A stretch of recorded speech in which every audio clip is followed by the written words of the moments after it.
All right, so what I want to do in this video is just kind of go over socialism and the United Order, the importance of it. I put all of the notes down just because I didn't want to write it out while we were going, because there's a lot of different things,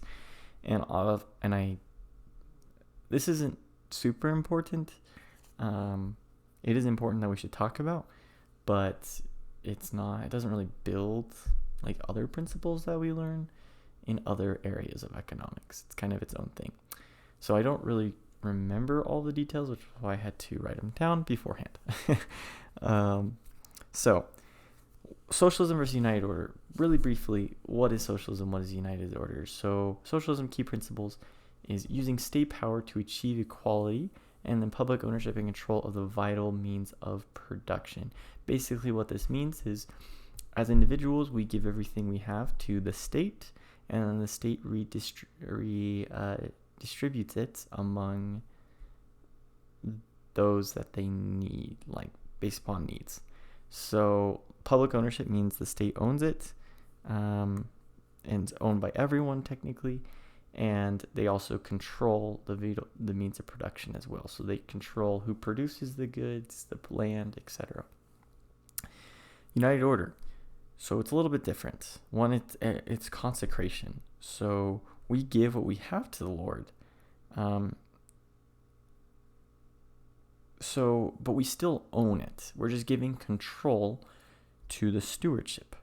So essentially, we own or we keep private property, but we're giving control of it to the stewardship, and so that it can act on their behalf. Even though we still own it. It's different than socialism, because socialism we're giving up. So here we go. Now we're going over the differences. One is agency. No one is compelled to enter into the United Order. And then stewards are completely unfettered in the use of their stewardship.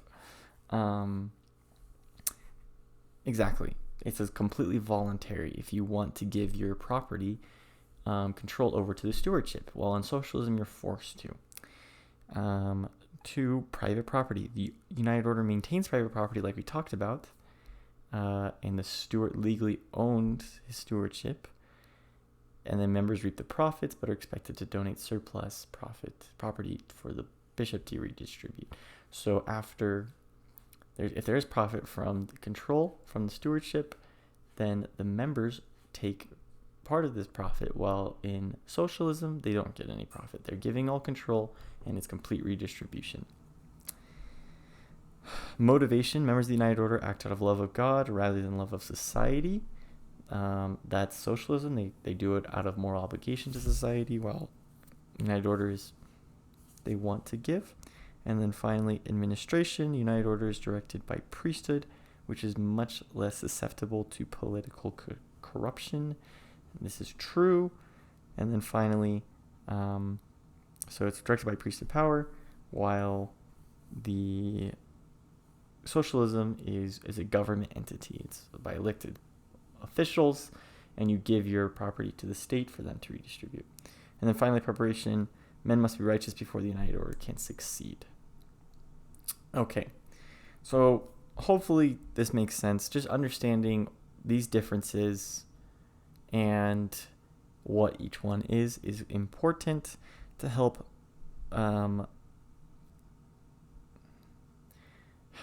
emphasize this. What do I want to say? We're gonna go over some practice questions. Okay, so which of the following actually depicts the functioning of a United Order? Prices and money are not necessary, since all things are held in common. Okay. 1 sec. Prices are still used in a United Order, since individuals control their property, like we talked about. You can still earn profit in United Order. It's true of socialism that prices and money are not necessary, because you're just redistributing. Everyone has access. 2, bishops. So this is not case, because like I said, you could still earn money. It's private property. The stewardships have control over it and decide what it's used for. Bishops dictate each person's career and business practices. Okay, so this is also not true because bishops are not there to micromanage people's decisions. It's only to redistribute to the poor. So that's why if you give surplus things you have, that's what the bishop's job is. Is like, let's say I make a ton of, I make a bunch of corn and I have more than I need and I give some to the bishop. The bishop can then redistribute that corn to those in need, which is part of the United Order. So he does not choose who does what and why you do it. Then reluctant members will learn selflessness and reliance upon others after the property is redistributed. Selflessness is not necessarily created by joining the order. It might be a product of it, and it needs to be learned before joining. But you can't guarantee that someone will be selfless after their property is redistributed. And then individuals, so it can't be that either. And then finally, individuals determine how much of their income is surplus. This is true because only you know how much you need in the United Order, and so you give how much ever you can, and it's your decision. It's while in socialism you give everything, while in the United Order you give what you can.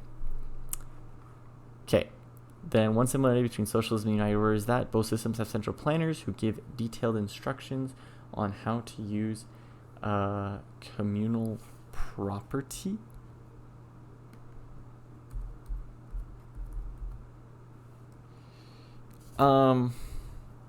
So this isn't true because in the United Order, there is a bishop who oversees redistribution, not a central planner. A central planner is strictly for socialism. And individuals still have private control over the property. You don't redistribute communal property. So this is not true because communal, that's for only socialism, and central planner, that's only for socialism. Both systems redistribute factors of production among the participants. This is true because you're giving your surplus in United Order and it's redistributed by the bishop, and then in socialism you give everything you have and the government decides what's happening. So this is true. Both systems abolish private property to hold all things in common. We know this is not true because in the United Order there is no private property, but in the United Order, there still is private property. Let me be clear. And then both systems expect men to abandon selfish feelings before entering into the system. That is not true because all individuals are required in socialism to enter, whether they are selfish or selfless, it doesn't matter. So that's not true. So your answer in this case would be B. So hopefully that makes sense. It's just really understanding how the systems work, understanding the definition and the application, the differences, I should say. So as always, let me know if you have any questions. Adam, out.